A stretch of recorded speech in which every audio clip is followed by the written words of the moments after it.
In this video, we're going to be looking at the topic of inverse functions.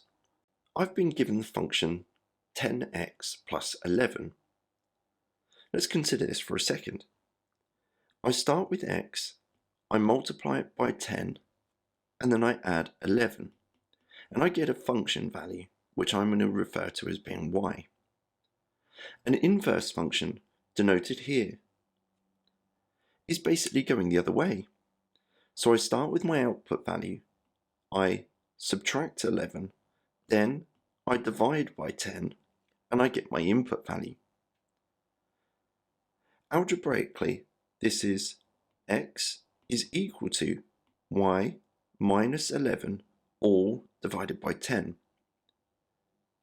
Changing the notation, the inverse function of f, where I'm inputting y into y minus 11 all divided by 10, this is the inverse function.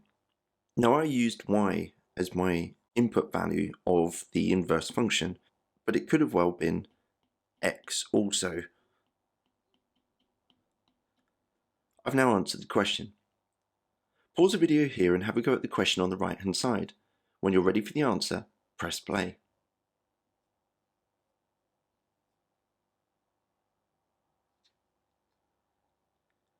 So I start with x, I divide by 21, I add 9, and I get my output value of y. So working backwards, take away 9, times by 21, would then mean that algebraically I get y minus 9 all multiplied by 21, and this would be x. Changing the notation, the inverse function is equal to 21 multiplied by y minus 9. And using the letter x as I was given in the question, the inverse function of x is 21 multiplied by x minus 9. This is my inverse function.